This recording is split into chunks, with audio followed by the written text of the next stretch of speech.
Malik Mullah, he's asking, making wudu on a bathroom which is attached to, make in The toilet.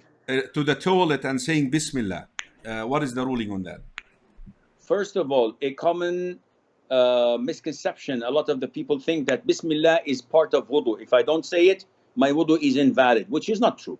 It is a highly recommended thing. So you have an option of two: either to say Bismillah before entering the toilet, before entering the door, or if you're inside, you can say Bismillah without moving your lips or your tongue. Just say it in your heart, and this suffices and does the job.